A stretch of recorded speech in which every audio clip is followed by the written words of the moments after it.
All right. Good morning, everybody. Today is Friday, March 2nd, 2018. And this is Before the First Cup with Jules here on UCY.TV. Happy Friday, everyone.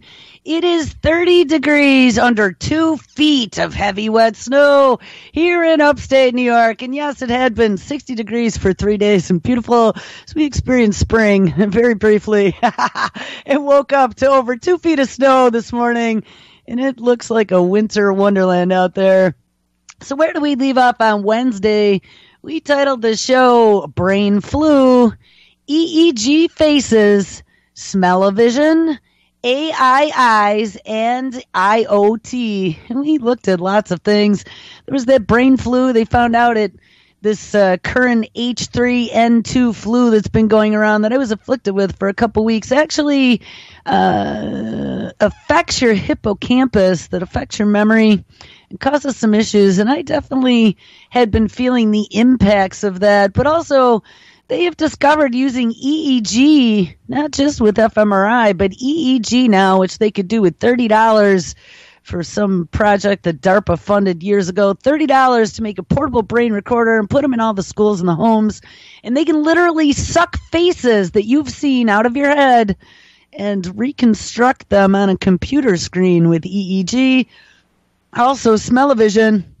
They are looking, we read about that Canuku chip, where the guy had actually used some brain cells and put them into a computer chip. So the chip itself could sniff for bombs, and they were going to put it in bomb-sniffing drones and maybe even use them at the airports. AI Eyes, I don't remember what that was. Hold on. You have to figure out. AI Eyes, there was a story about how AI is watching everything right now, and even though we don't know it, sooner enough, we're going to find out that that's what's going on because it's everywhere, and they are making end devices more intelligent on a daily basis. They're making these neuromorphic chips to put the intelligence at the edge, and that will become your Internet of Things. So where are we going to continue today? Well, I stumbled across some stuff yesterday that, of course, sent me down a rabbit hole like I used to do. Actually, I was pretty excited about that, but I had to try to figure out how to interleave that with some of the stuff I still had up here from Wednesday, so we're going to make a go of it. So there's a story that I had up here from Wednesday titled Rise of the Machines, AI Apocalypse, where robots take over and, quote, treat humans like guinea pigs. Could become a reality, says experts. So it's not just going to be the lunatics in charge. It's going to be the robots that rise up and treat us like guinea pigs as well. And remember, as we get into these machines and we have these medical scans and our healthcare becomes more and more digitized and they get more and more data about every single one of us in their database, they're going to be able to collate, bag, and tag that data, compare and contrast, and figure out what's a baseline, what is normal, and when you are operating outside of parameters. And that's where the danger lies. The very real dangers posed by technology include rampaging robots and super intelligent AI that could turn against its masters. Well, like we haven't thought of that one before. Science fiction movies have long portrayed a frightening world where robots take over and use humans as slaves, but the bleak dystopian vision seen in movies such as I, Robot and Terminator may not be as far-fetched as it first appears, according to a string of experts.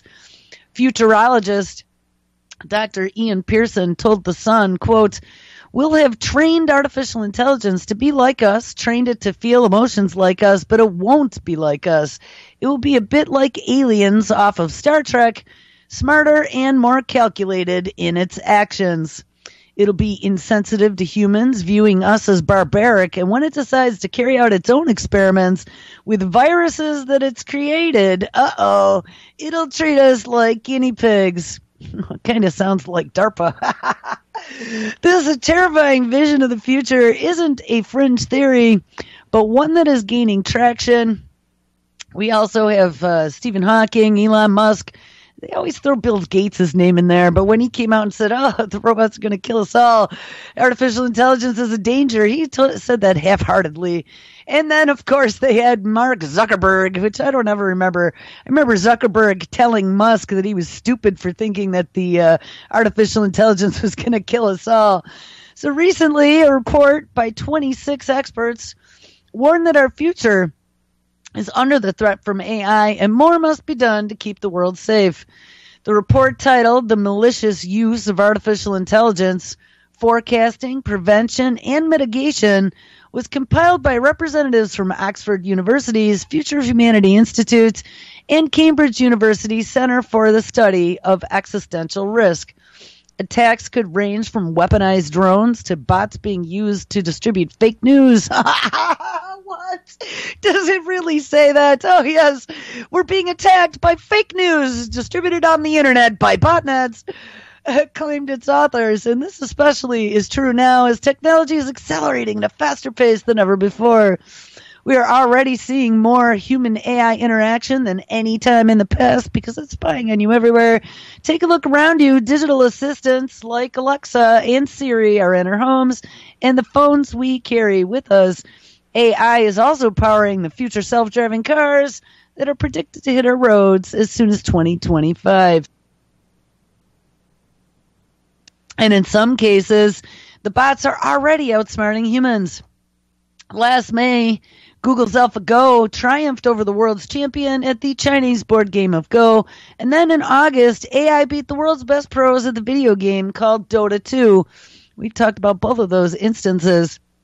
This isn't a new phenomenon either. AI has been wiping the floor with us puny humans for years now, and it actually says that. That was not my addition. Who can forget IBM's Watson beating out two champions to win the popular U.S. game show Jeopardy? Still, there are those who believe the technology's benefits far outweigh any negative, and that would include Microsoft founder Bill Gates, who claimed that AI can be our friend. Like I said, they always throw Bill Gates in there and saying, "Oh, be careful of AI," except Bill Gates was never really against AI. AI is just the latest technologies that allow us to produce a lot more goods and services with less labor, and overwhelmingly over the last few hundred years, that has been great for society until now. But this current breed of AI, built by companies like Google, Microsoft, and Apple, is not the type that experts are losing sleep over.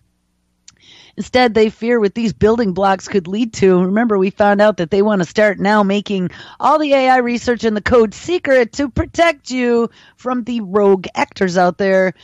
The billionaire entrepreneur Elon Musk has repeatedly urged governments to start regulating AI, warning that it poses a fundamental risk to the existence of civilization. Musk's comments led to a public spat with Facebook founder Mark Zuckerberg, who claimed that such a doomsday scenario was irresponsible. To be squawking about it. Don't wake up the people. Shh, let us finish our plan. Meanwhile, in the most immediate future, there are also the risks of hackers. Oh, yes, those hackers under every bed, manipulating systems that we're utilizing in our places of work. And last year, research by Deloitte suggested that 85% of UK businesses plan to invest in AI by 2020.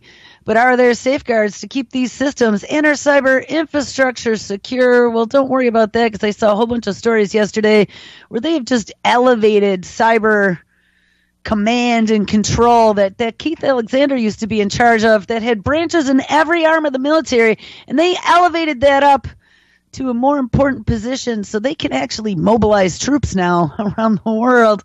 Kind of a scary future if you think about it, all in the name of cybersecurity.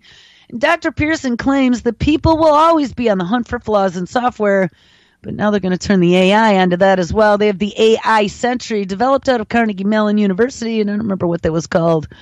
Mayhem, I think, was the name of the software. And that is definitely the type of thing that rogue states and terrorists and actors are going to be interested in. They will try to find weaknesses and exploit them for their own purposes. Ultimately, the burden rests on its creators' shoulders. And the real risks with AI are entirely human: misuses, wrong choices, bad design, and missed opportunities, as well as our corporate overlords. And if something goes wrong, it'll be the responsibility of ours. And the only threat to humanity is humanity itself. Yet the rest is science fiction. Well, I say that they are wrong. All right, so don't worry about AI going bad, because the minds behind AI are the danger. And that's what I would agree with. Killer robots remain a thing of a futuristic nightmare, and the real threat from artificial intelligence is far more immediate. As one of my favorite science fiction novelists, William Gibson, famously observed, he wrote The Neuromancer, a great book if you never read it. The future is already here. It is just not evenly distributed. I wish people would pay more attention to that adage whenever the subject of artificial intelligence comes up, says the author John Naughton. Public discourse about it invariably focuses on the threat or promise, depending on your point of view, of superintelligent machines, ones that display human-level general intelligence, like Ben Goertzel is touting, even though such devices have been 20 to 50 years away ever since we first started worrying about them. Well, they're not so much anymore. The likelihood of such machines still remains a distant prospect. A point made by leading AI researcher Andrew Ng, who is one of the most boring lectures I think we've ever played on the show. Sorry, Mr. Ng. Who said that he worries about superintelligence in the same way that he worries about overpopulation on Mars. And again, some of these people who are developing this technology are downplaying it to the nth degree. I just saw something with Kurzweil the other day on stage saying that our current artificial intelligence, or maybe it was Michio Kaku, our current artificial intelligence has the intelligence of a cockroach right about now. But that seems about right to me. If one were a conspiracy theorist, wink, one might ask if our obsession with a highly speculative future has been deliberately orchestrated to divert attention from the fact that lower level but exceedingly powerful AI is already here. Well, that's what I would say, but call me a conspiracy theorist. Paint me silly. And that playing an ever-expanding role in shaping our economies, our societies, and our politics. And that's right, we're going to have an AI for president one day. This technology is a combination of machine learning and big data, and it is everywhere, controlled and deployed by a handful of powerful corporations with occasional walk-on parts assigned to national security agencies. These corporations regard this version of quote-unquote weak AI as the biggest thing since sliced bread, and the CEO of Google burbles about AI everywhere in his company offerings.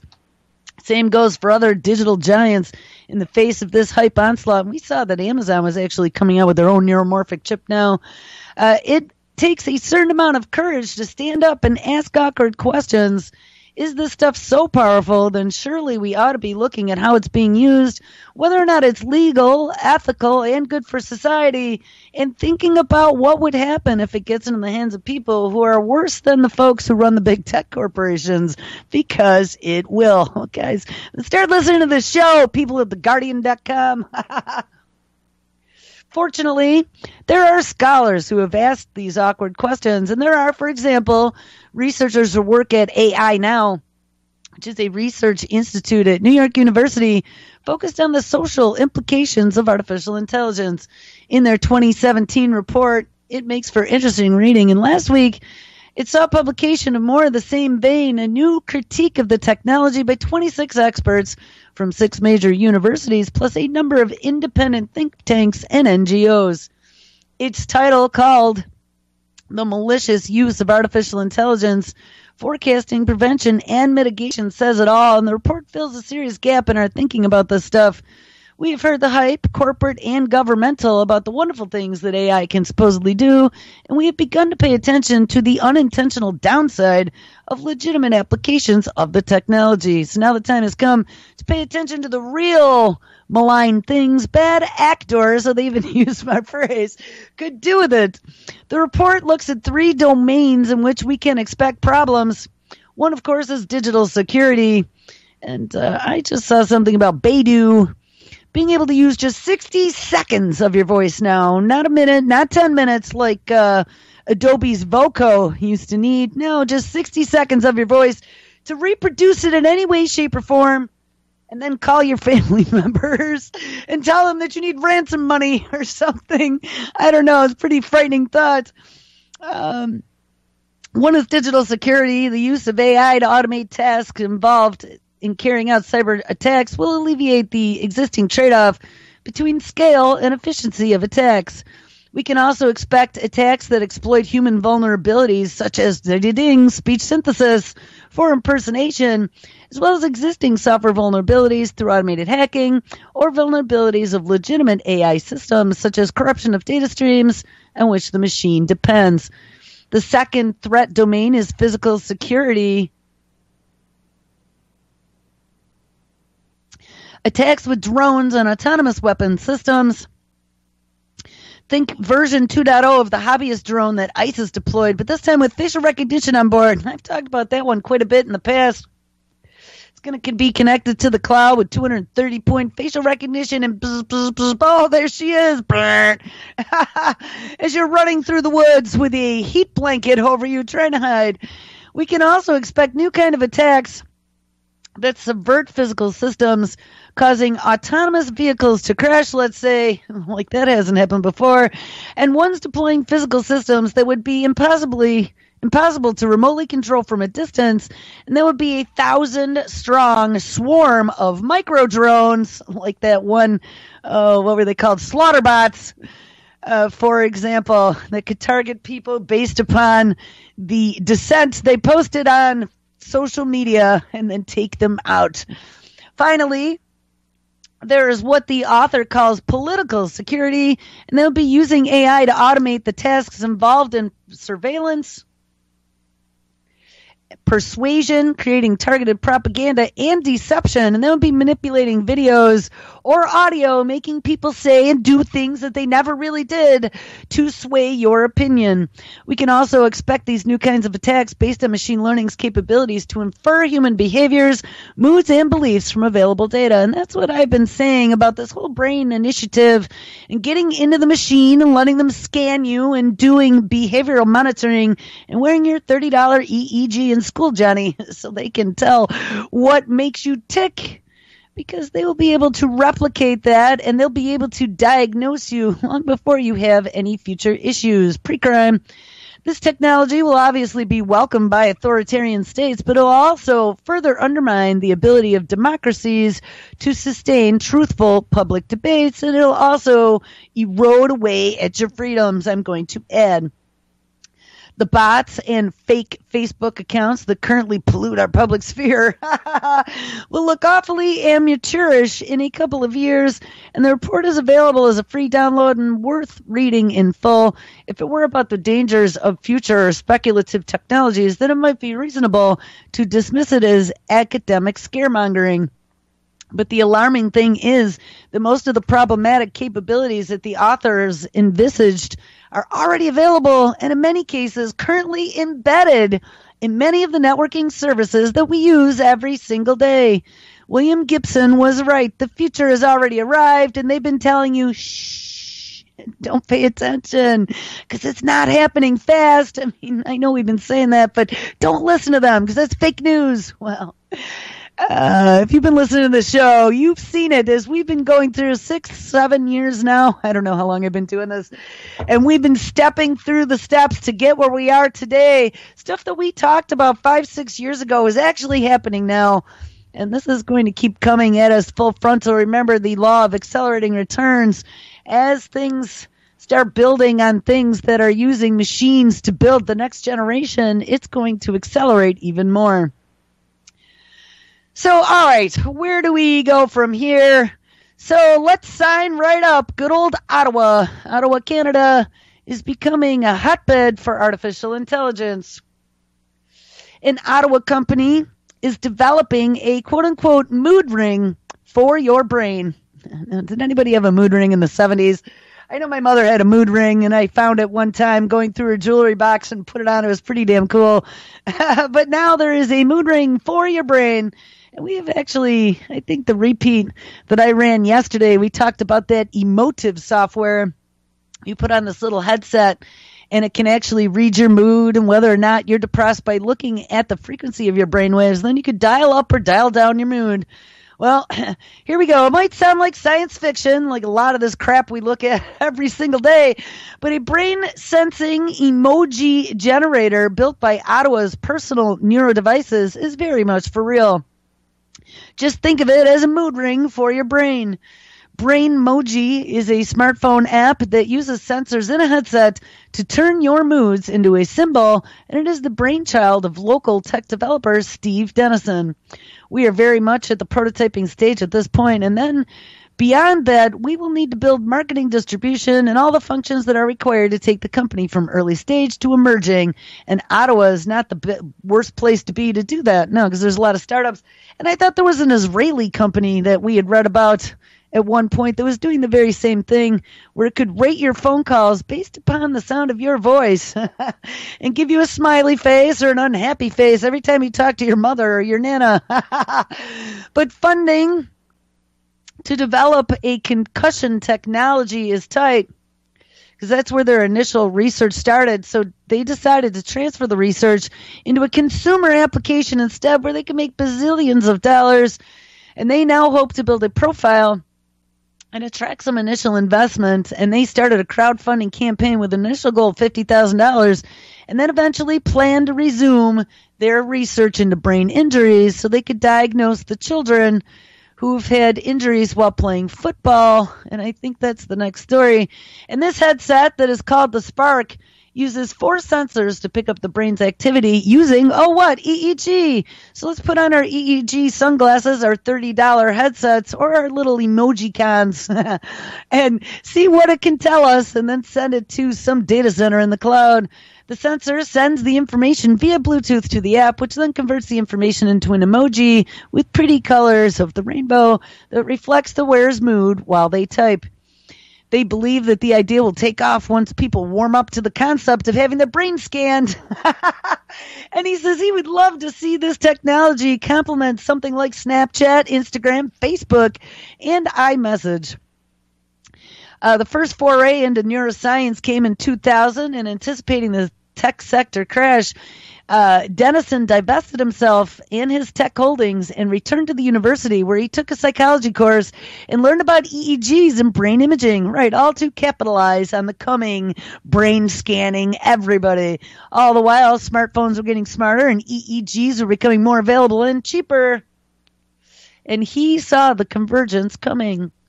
Dennison is cautiously optimistic about his technology being used for other purposes, such as helping people with difficulty communicating to expressing themselves. Of course it is. And certainly the headset that we've built is ideally suited for that kind of application. So step right up. Get your EEG, because they're cheap now, and they're rolling out into consumer devices that can show you things like pretty colored smiley and unhappy faces. Well, here's a news story. Pre-crime, they have now discovered that up to 60% of all prisoners in jails have head injuries in the past, and experts warn that brain damage may fuel crime. So step right up, little Johnny, in 2nd grade. Become a STEM scientist. Get your $30 DARPA-funded EEG done, and let's find out if you're going to become a future criminal because you fell down while playing football. More than half of the criminals in the world have suffered a head injury, which could be fueling their offending. A new review by British brain experts suggests. Specialists from the universities of Oxford, Exeter, Manchester, Glasgow, and Sheffield, as well as the Center for Mental Health, are calling for all prisoners to be routinely checked for signs of traumatic brain injury. The comprehensive review published in the Lancet Psychiatry suggests that bumps to the head from falls, assaults, or road accidents could lead to neural injuries, which alter the brain structure and increase the risk of violence offending. The author claims that up to 60% of people in custody have suffered some kind of head injury in the past, ranging from mild to severe, and in contrast, around 200 people in the general public have been admitted to a hospital for head injuries, according to the charity called Headway. The experts say that helping prisoners receive proper treatment could prevent their future offending, and they've called on schools, doctors, hospitals to help them identify the youngsters, oh no, who have suffered head injuries before they can commit a crime. Addressing traumatic brain injury often means to not only improve the lives of those who offended, but also to reduce crime, says our future pre-crime overlords, and a range of measures could reduce the risk of crime following brain injury. These could include any form of neurorehabilitation. So let's put them in an asylum for a while and zippity-zap them. And better links between emergency departments, community mental health services, general practitioners, and school systems that might lead to early identification and management. It is also thought that head injuries damage parts of the brain responsible for self-regulation, impulse control, and pro-social behavior. And links to violence and head trauma date back to the Vietnam War, when it was noted that veterans who had suffered brain injuries to the front of their heads, that would be the area involved in planning, decision-making, and emotional regulation, became far more aggressive. And some of Britain's most notorious criminals, include Fred West and Ronnie Cray, are also notably suffered head injuries. One of the consequences of head injury is attention deficit hyperactivity disorder, and studies have shown that treatment for ADHD leads to a reduction in criminality. Of course, get little Johnny on his Adderall, and that's down to reducing the aggression. So treating symptoms like that could help. This is horrifying, people. They want to come after your kids. They want to get everybody bag tagged and scanned so then they can predictively manage you in the future. For some people, and not that I'm saying don't get treated if you have a head injury of some kind, but I'm just saying that this is what happens when they start collating data. They come up with these correlations that they can say, well, hey, almost everybody in jail who's had a head injury becomes violent, becomes a future criminal. So for some people, serious and repeated head injuries, particularly those in early life, have been associated with an increasing risk of offending alongside a range of other difficulties, including poor mental health. And identifying those who have emotional or cognitive difficulties resulting from a brain injury may help to ensure that they get the right support to improve their mental health and potentially reduce their risk of later offending. This just keeps going on and on. We get the gist. However, some of the effects of brain injury, such as memory loss, increased impulsivity, anger, and reduced inhibition, can lead people into difficulty with the law, and evidence suggests overrepresentation of brain injury in offender populations. It is vital that we better identify brain injury at the earliest possible stage in the criminal justice system. So let's turn all the teachers and the doctors into government snitches so they can report all the kids who get bumps on the head. We can put them into the future offender database. So, all right, where do we go from here? I had actually a whole show lined up I was going to do today, but then a lot of these stories were pretty good that I had lined up from Wednesday, so we went backwards. Microsoft, so this is another one of the big boys getting into the fray, predicts that everyone will soon have an AI second self to boost their intelligence. And we've talked about mind file uploads. We've talked about 3D printing stem cells to make body parts and clones. Well, a new book by two industry titans predicts that in the near future, everyone will have a digital alter ego. The book, titled The Future Computed, comes from Microsoft's president, Brad Smith. I don't know who he is. And an EVP of AI and research named Harry Shum. In this freely available and worth checking out look into what's around the bend, the two argue that the companies have embraced AI if they want to be successful going forward, but progress can move faster if researchers do not sit on the knowledge that they are developing, but sharing it with their competitors, ensuring that AI will reach its full potential. Well, we read a story that went against that on Wednesday about how they're thinking that by sharing their research, it's going to give all of the information to the rogue actors and make AI even more dangerous than it already is. So let's keep it all secret. One big AI advancement that the two tech gurus predicted will be created within the next 20 years is the advent of digital assistants. And we're not talking about current versions of Siri, Cortana, or Alexa, but assistants that control all aspects of your life. And let's say that again. Assistants that control all aspects of your life. knowing everything about you, but with your permission, of course. And internally, Microsoft uses the words alter ego or second self to describe the kind of amazingly sophisticated digital help that you'll be getting. Here, just tip your head forward, Johnny. It won't hurt a bit. We're going to connect this right to the back of your spine, at the base of your brain, and it'll be able to record everything that you've ever done and keep track of it. I think there was like a Black Mirror episode where they had the little memory chip behind the ear. Another interesting point the tech giants make involves the importance of humanities. The author's purpose that once AI is close to being given decision-making responsibilities, researchers with backgrounds in humanities will be needed to guide AI to become more human. And I'm one of those people with a background in humanities, like it is thinking. Tech companies, that's why I look at ethics a lot, but not just technology, because there are a lot of issues with ethics going on right now. Tech companies can help create the tools, but how society uses them should be a much broader part of the conversation, right? We shouldn't be striving to be gods. Smith and Schum also highlight the significance of starting to discuss and coming to a consensus on the ethics of artificial intelligence.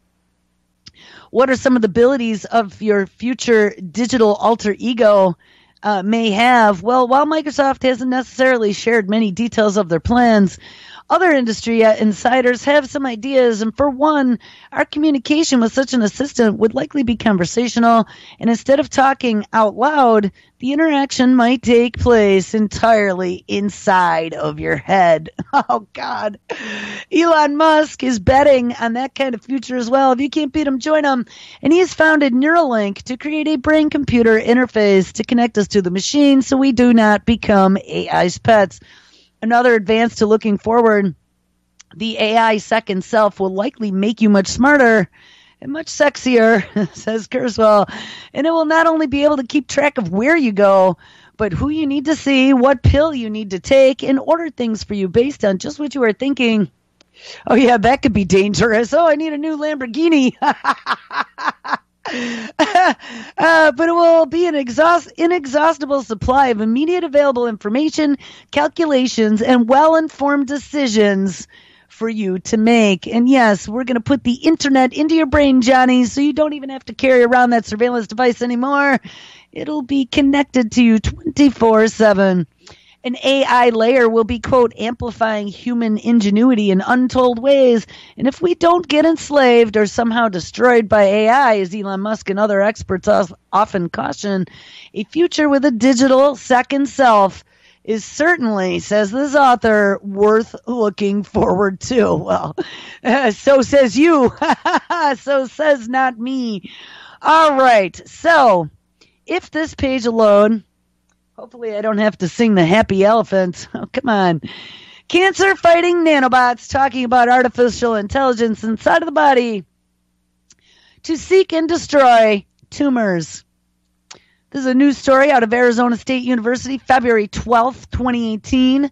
Study shows the first applications of DNA origami for nanomedicine. We first read about DNA origami robots out of the Weiss Institute of Biologically Inspired Engineering. That is a collaboration between, if I'm not mistaken, MIT and Harvard, and Georgie Porgy Church kind of steps over there every once in a while, and that was the home of the robo-bees. In a major advancement in nanomedicine, Arizona State University scientists, in collaboration with researchers from the National Center for Nanoscience and Technology and the Chinese Academy of Sciences, and that's what scares me. We keep reading here. Every time we're reading about some of these new technologies, there seems to be a Chinese institution involved as well. They're not our enemies, guys. They are working right in step with us for this enslavement of humanity. Has successfully programmed nanobots to shrink tumors by cutting off their blood supply. Oh! So think about this, double-edged sword. Sure, they can go in and cut off the blood supply to tumors, but it probably could also go in and cut off the blood supply to your brain if they wanted it to. We have developed the first fully autonomous DNA robotic system for a very precise drug design and targeted cancer therapy, says Hao Yan, director of the ASU Biodesign's Institute Center for Molecular Design and Biomimetics and the Milton Glick professor in the School of Molecular Sciences. Moreover, this technology is a strategy, oh yes it is, that can be used for many types of cancers, since all solid tumor-feeding blood vessels are essentially the same. Yes, or blood vessels that feed blood into the brain. And successfully demonstrating this technology at the first of its kind study in mammals utilizing breast cancer, melanoma, ovarian, and lung cancer models, it was published in the Journal of Nature Biotechnology. Yan is an expert in the field of DNA origami, which in the past 2 decades has developed atomic scale manufacturing to build more and more complex structures. And the bricks that build their structures come from DNA, which can be self-folded into all types of shapes and sizes, all at a scale of 1,000 times smaller than the width of a human hair, in hopes of one day revolutionizing computing, electronics, and medicine, and giving everyone a nanite or a bunch of nanites that can live in your bloodstream and cure you at the drop of a hat. One day, it might be coming a bit faster than anticipated. Did you hear that? Yeah, it's coming faster than we ever imagined. Nanomedicine is a new branch of medicine that seeks to combine the promise of nanotechnology to open up an entirely new avenue for treatment, such as making minuscule molecule-sized nanoparticles to diagnose and treat difficult diseases, especially cancer. But until now, nobody knew it was getting inside their bodies without their knowledge. But hey, we're going to talk about that. The challenge to advancing nanomedicine has been difficult because scientists wanted to design, build, and carefully control nanobots to actively seek and destroy cancerous tumors while not harming, wink, any healthy cells. The international team of researchers overcame this problem by using a seemingly simple strategy to very selectively seek and starve out tumors. But the work was started about 5 years ago, and the researchers specifically wanted to cut off blood to a tumor, and by inducing blood coagulation, ding-a-ling-a-ling, with high therapeutic efficacy and safety profiles in multiple solid tumors using DNA-based nanobots, they were very successful. And you know, what kind of gets me about that is back when I had my stroke, there was one thing that I'd seemed to see a big spate of, and people that I knew, like all kinds of people who never were really ill much before, all were having these weird strokes with blood clots. Well, and I was at that time postulating as to whether or not they could coagulate blood with radio frequencies. But look at little mini nanobots. They can do blood coagulation and make blood clots with DNA-based nanocarriers. Professor Hao Yang, and I'm not saying that was what happened, but I'm just saying, look, there's a double-edged sword, and they most certainly could turn these into little mini assassins if they wanted to. Professor Hao Yan's expertise has upgraded the nanomedicine design into a fully programmable robotic system able to perform its mission entirely on its own. So it's fully autonomous.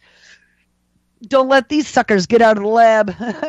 These nanobots can be programmed to transport molecular payloads and cause on-site tumor blood supply blockages, which can lead to tissue death and shrink the tumor, as well as kill your brain or cause memory deficits.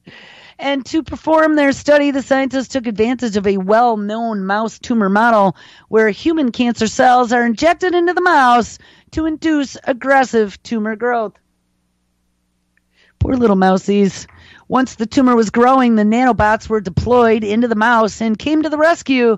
And each nanobot is made from a flat, rectangular DNA origami sheet, 90 nanometers by 60 nanometers in size, and a key blood-clotting enzyme called thrombin is attached to the surface. Oh, these guys are evil. This is beyond evil. This is a little nanobot assassin. Sure, it's going to cure your cancer, but it also can kill anyone that we want to, that gets infected with these things. Thrombin can block tumor blood flow by clotting the blood within a vessel that feeds the tumor or the brain, caused by a sort of tumor mini heart attack and leading to tumor tissue death. First, the average of 4 thrombin molecules was attached to a flat DNA scaffold, and next the flat sheet was folded in on itself like a sheet of paper into a circle to make a hollow tube. Then it was injected with an IV into a mouse and then traveled through the bloodstream, homing in on tumors. The key to programming a nanobot that only attacks cancer cells was to include a special payload on its surface called a DNA aptamer, and the DNA aptamer could specifically target a protein called a nucleoin that is made of high amounts only on the surface of tumor endothelial cells and not found on the surface of healthy cells. Once bound to the tumor blood vessel surface, the nanobot was programmed like a notorious Trojan horse, ding-a-ling-a-ling-a-ling, because that is my point exactly, to deliver its unsuspecting drug cargo into the very heart of the tumor, exposing an enzyme called thrombin that is a key to blood clotting. And if I'm not mistaken, thrombin also exists in foods such as broccoli and spinach. And if you've had a stroke and you're taking anticoagulants, you should be very careful, though I love my broccoli and my spinach. Those are two of my favorite dark greens, but you should be very careful because they do include thrombin and they do help the blood to clot. The nanorobots worked very fast, congregating in large numbers to quickly surround the tumor just hours after injection. And first and foremost, the team showed that the nanorobots were safe and effective in shrinking tumors. The nanobots proved to be safe and immunologically inert for use in normal mice and also in miniature pigs, showing no signs of detectable changes in normal blood coagulation or cell morphology. Most importantly, there was no evidence of the nanobots spreading to the brain, which could cause unwanted side effects such as what? Oh, yes, a stroke, like I said. And we found out the other day on Wednesday that scientists have now admitted that they don't really understand that blood-brain barrier as much as they thought they had, because things have been crossing that blood-brain barrier, such as that gadolinium or whatever it was, which was that MRI contrast dye, and it's depositing itself in a lot of our organs that they thought it was actually being eliminated from the body. The nanobot proved to be safe, and make sure it doesn't get to the brain because it could cause a stroke. But the nanobots are decidedly safe in normal tissues, and the treatment of a tumor's blocked blood supply caused it to kill the tumor, and within 24 hours they were having no effect on healthy tissues. After attacking the tumors, most of the nanobots were cleared and degraded from the body within 24 hours, or so they say. Remember, like that gadolinium, and then also like nanoparticles, they don't typically flush out of the body, but they tend to group in some of your organs like your spleen and your liver. And by 2 days, there was evidence of advanced thrombosis. In 3 days, thrombi of all tumor vessels were observed. I would rather take curcumin to cause apoptosis of the tumor. The key is to trigger thrombin only when it is inside of the tumor blood vessel. And also in melanoma mouse models, 3 out of 8 mice receiving the nanorobot therapy showed complete regression of the tumors, and the mean survival time has more than doubled, extending from 20.5 to 45 days. They also had tried their system in a test of a primary mouse lung for cancer, which mimics the human clinical course of cancer patients, and they showed shrinker of the tumor tissue after a 2-week treatment. Guys, this is really horrifying that they are pushing this stuff, and this is going to become the new treatment model for humans, so step right up and get your little DNA cancer-killing nanobots, because it's all for your benefit. But remember, the very first story we read, that AI, when it gets smarter than us, is going to treat humans like guinea pigs. Well, if this wasn't guinea pig-ish, I don't know what is. Jan and his collaborators are now actively pursuing clinical partners to further develop this technology. Oh, yay. The thrombin delivery DNA nanobot constitutes a major advance in applications of DNA nanotechnology for cancer therapy. I think that we are much closer to real practical medical applications of this technology, and combinations of differently rationally designed nanobots carrying various agents may help to accomplish the ultimate goal of, yes, human domination. No, it doesn't say that. The ultimate goal of cancer research, and that would be the eradication of solid tumors and the vascularized metastases. And remember, guys, way back when we first started talking about nanobots 6-7 years ago, and everyone would look at me with a raised eyebrow and go, yeah, Joel, you're kind of touched in the head.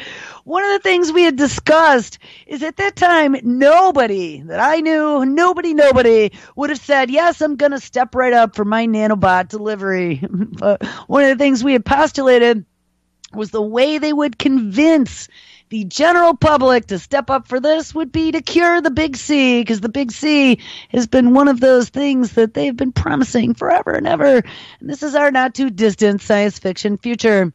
The current strategy may be developed as a drug delivery platform to give you little nanobots for the treatment of other diseases by modifying the geometry of the nanostructures and targeting groups and the loaded cargoes. All right. Well, I have another story on that, but I think I'm going to skip that one because it's already, I got 10 minutes. So we're going to start getting into our next topic about nanoparticulates and CRISPR. Now remember, Georgie Porgy Church and his CRISPR, and they've been doing all kinds of crazy experiments. Not just gene editing. CRISPR toolkits have now expanded with a new trio of tricks. Now, if you guys remember, back at the end of last year, there was a story out of MIT Technology Review that we covered on this show, and it was titled 5 Ways to Get CRISPR into the Body. And, of course, that caught my attention because I've been saying from the very beginning that, yeah, this stuff, the splicing and dicing our DNA on the fly in vivo, is not going to be limited to lab animals. It is going to include you and me, but they got to get it into us because most people aren't going to step right up for this. So there's got to be tricky ways to get it inside of our bodies. Well, one of the ways, of course, would be creams. They have a thing now going on in China for curing HPV, and that would be the same target that Gardasil that causes more cancers is targeting. But they're going to want to splice and dice for HPV so it can go into the virus and snip, and make it kill itself. They also are predicting there will be an edible CRISPR pill that can go in, and it'll be all in the name of antibiotic resistance. You can now take your CRISPR pill when you have something like MRSA, and it'll go in and make fatal cuts to the bad bacteria's DNA and cause it to commit suicide. They're also talking about ear injections. They've found that CRISPR and CRISPRing some of those cells inside of your ear can help reverse deafness. And they are also discussing skin grafting for people who have things such as diabetes, where CRISPR can go in and snippety snip and make you all better. So, all right, Singularity Hub, new one, brand new story, February 27th, 2018. Not just gene editing, CRISPR toolkits expand with a trio of new tricks. So it's not just snippety snip anymore. CRISPR, the superhero of gene editing, just got a little more super, says Singularity Hub. In a trio of studies released last week in Science, leading CRISPR labs around the world unveiled some ultra-creative additions to the technique, transforming the hotshot editor into a virus detective and a sharp-eyed historian, jotting down a cell's entire history into DNA. And we actually read about that one. I think that was the camera where you could take snapshots. Like CRISPR, these new technologies are dubbed with cute acronyms such as camera, and that was the one I just mentioned, detector, and the third one is called Sherlock. The sudden explosion of outside-of-the-box uses of CRISPR clearly shows that scientists have become mad and are far from done exploring all of the mad science potential applications that the technology has to offer. To turn CRISPR into a true multi-tool, the team got creative. Camera, which is the cell recorder, uses rings of DNA, just like in a tree, as a readout for the cell's history, say, an exposure to antibiotics or toxins. And remember, there was a program also going on at DARPA where they were hoping to be able to scan a person's DNA to tell whether or not they had been exposed to some sort of pathogen, whether or not they had been, genetically modified, or whether or not they had used some sort of bioterror agent. Sherlock, in contrast, added a sacrificial RNA molecule that chops itself up in the presence of a virus or cancer DNA to create a positive signal. This shows up as a blue line on a paper strip, much like a pregnancy test. Then there's the cell recorder. Airplane black boxes are a precious resource for investigations when a flight goes awry or crashes into the ocean. Similarly, scientists have long hoped for a cellular time machine that details events in a cell's life, and that would be your doses of radiation over a lifetime, the sprinkling of drugs in your body, or bouts of internal turmoil that have pushed a healthy cell toward a disease state. What's a better way to record a cell's history rather than DNA? Well, at Harvard University, who would have guessed it? Dr. David Liu took advantage of CRISPR's accurate DNA snipping ability and developed a molecular historian, which they called CAMERA. Short for CRISPR-mediated analog multi-event recording apparatus. And here's how it works. First, in bacterial cells, the team tweaked CRISPR's guiding molecule, that would be the guide RNA, so that it only kicks into action after a trigger, let's say an antibiotic or a chemical attack. And once active, the RNA guide beckons Cas9, which are the CRISPR scissors, to target the location. No guide RNA, no chopping action. And in addition to the modified CRISPR system, the team also gave 2 extra bits of DNA encoded into circular DNA called plasmids. Now, this sounds like stuff that DARPA's been working on, guys. This is going to genetically modify you in the case of a bioterror attack to make you immune or to cure you, all in the name of your safety. Normally, the cell is expressed by the 2 plasmids at a steady ratio, and once the guided RNA is activated and the Cas9 goes after it, only after the plasmid sees it and chews it up, but it leaves the other intact.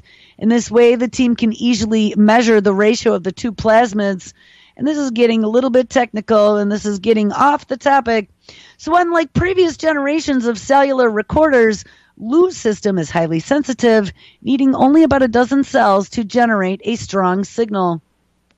Scribe, which is a similar recorder developed by Timothy Liu at MIT back in 2014, requires orders of magnitudes more cells with a poorer signal-to-noise ratio. Liu is impressed, and the new work, he says, is really beautiful stuff, quote-unquote, and an important advance. 2 additional studies explore ways to turn CRISPR into a sensitive one-step diagnostic tool. Detector takes advantage of Cas9's famous cousin, Cas12, and like Cas9, Cas12 follows a guided RNA toward a target and then cuts it all up. But the scissors don't stop there. A team led by Jennifer Doudna, who was a co-founder of CRISPR with Georgie Porgy Church, who is a CRISPR pioneer at UC Berkeley. Sorry, guys, I'm still a little scratchy. Surprisingly found that Cas12 remains active after chopping up its intended target, so it doesn't shut off, and immediately hunts down a single-stranded DNA molecule for destruction.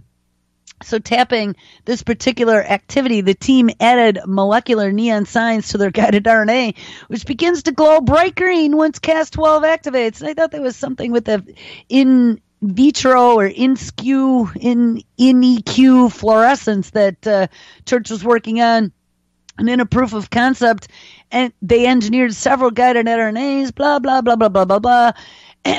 So based on the systems first developed in 2017, Sherlock, which is specific high sensitivity reporting and unlocking, uses a Cas13 as a tool where they add another little strand. Cas13 also has a wild streak going into overdrive after it demolishes its initial target. Yeah, like I want that inside of me.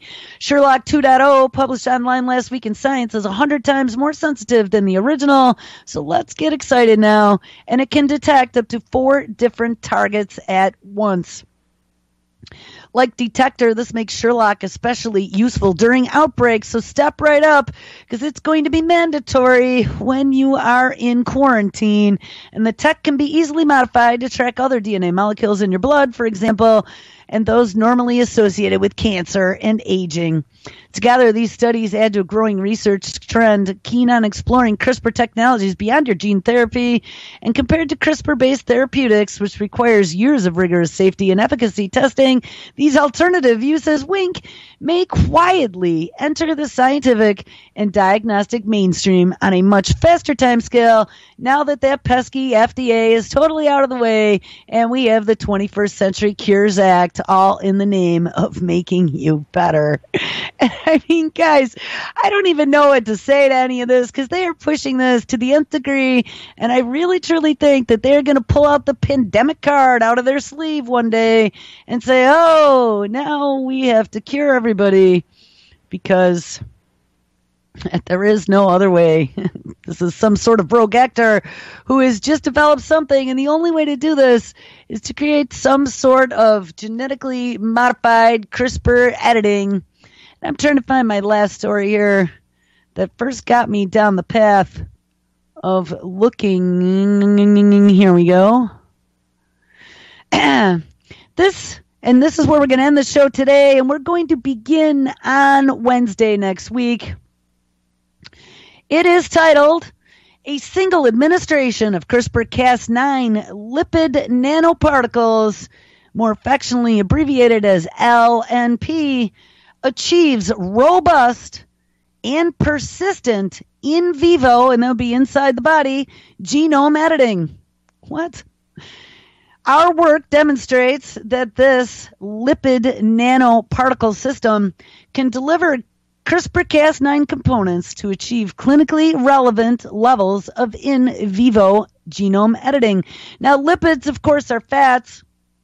And as I dug more into this lipid nanoparticle delivery, I was very shocked to see that they can make it in a nanoemulsion and use all different kinds of fats and additives to encapsulate these nanoparticles so it doesn't alert the body once they've gone in and cause an immune reaction. So they could slip it in your body and maybe put it into food as a nutraceutical.